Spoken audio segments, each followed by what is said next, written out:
அனைவருக்கும் வணக்கம். ஒவ்வொரு வருடமும் ஏப்ரல் 11ஆம் நாள் வேர்ல்டு பார்க்கின்சன்ஸ் டே அனுசரிச்சுட்டு இருக்கோம்.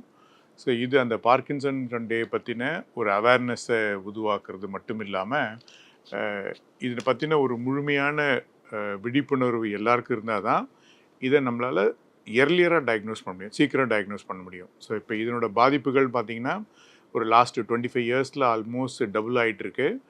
60 வயதை தாண்டிய மோர் தென் ஒரு சதவீத மக்கள் இதனால் பாதிப்படைகிறாங்க.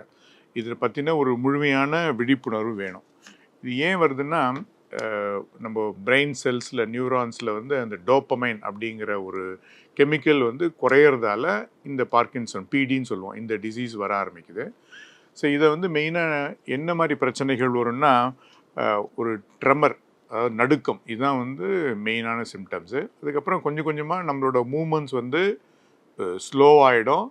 சில ரிப்பிட்டேட்டிவ் மூமெண்ட்ஸ் வரும், இந்த இன்வாலண்ட்ரி மூமெண்ட்ஸ்னு சொல்லுவோம். இது கைகள் தானாக ஆடாமல் இருக்கலாம், இல்லை கால்களில் வரலாம், இல்லை தலையில் வரலாம். இந்த வெவ்வேறு பகுதிகளில் ஒரு இன்வாலண்ட்ரி கண்டினியூவஸ் மூமெண்ட்ஸ் இருக்கும். அது இல்லாமல் ரிஜிடிட்டி, ஒரு விரைப்பு தன்மையும் வரும். ஒரு ஸ்டேஜுக்கு அப்புறம் நம்மளால் சரியாக நடக்க முடியாது, அந்த பேலன்ஸ் போயிடும், அந்த தடுமாற்றம் வரும். இல்லை ஒரு சிலருக்கு ஸ்பீச்சில் டிஸ்டர்பன்ஸ் இருக்கும், நம்ம ஸ்வாலோ பண்ணுறதுல டிஸ்டர்பன்ஸ் இருக்கும். அதையும் தாண்டி மென்டல் டிப்ரெஷன், ஆன்சைட்டி இதுவும் வருவதற்கான வாய்ப்புகள் இருக்குது. ஸ்லீப் டிஸார்டர்ஸ், தூக்கமின்மையும் வரும். இந்த மாதிரி நிறைய சென்சரி டிஸ்டர்பன்ஸும் வரும். பட் கார்டினல் சிம்டம்ஸ்னு போது பார்த்தீங்கன்னா அந்த ட்ரெமர், ரிஜிடிட்டி, இன்வாலண்ட்ரி மூமெண்ட்ஸ் இது எல்லாருக்கும் இருக்கும். இதில் டயக்னோசிஸ் பண்ணுறதுக்குன்னு எதுவும் தனிப்பட்ட டெஸ்ட்டோ எதுவும் கிடையாது. இந்த சிம்டம்ஸ் வர்றதை நம்ம தொடர்ந்து வீட்டில் இருக்கவங்களே கண்காணித்தோம்னாவே இதை நம்மளால் எர்லியராக டயக்னோஸ் பண்ண முடியும். ஸோ இதுக்கான முழுமையாக குணப்படுத்துறதுக்கு எந்தவித ட்ரீட்மெண்ட் இல்லைன்னாலும் இதை எர்லியராக கண்டுபிடிச்சி அதுக்குண்டான மருந்து, மாத்திரைகள், எக்ஸசைஸ்லாம் எடுத்துக்கிட்டோம்னா அட்லீஸ்ட் இதனோட தீவிரத்தை நம்மளால் கட்டுப்படுத்த முடியும்.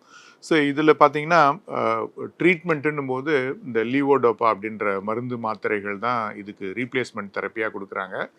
இதை நம்ம தொடர்ந்து சாப்பிடணும், எந்த விதத்துலேயும் மறக்காமல் சாப்பிடணும். இந்த மாதிரி ஞாபக சக்தி குறைவாக இருக்கிறதுக்கு இந்த மாதிரி பாதிப்படைவர்களுக்கு இருக்குது. ஸோ கண்டிப்பாக நம்ம அதை இன்ஷூர் பண்ணணும். அது இல்லாமல் சில surgical procedures, deep brain stimulation அப்படின்னு சொல்லுவோம். ஸோ அந்த மாதிரி ப்ரொசீஜர்ஸும் இது இருக்குது. முக்கியமாக இது அந்த ஃபிசியோதெரப்பி ஆர் ஆக்குபேஷனல் தெரப்பின்னு சொல்லுவோம். இந்த மூமெண்ட்ஸ் எல்லாம் நம்ம ரெகுலராக பண்ணிக்கிட்டே இருந்தோம்னா டெஃபினட்டாக ஒரு நார்மல் குவாலிட்டியான லைஃப் நம்மளால் இருக்க முடியும்.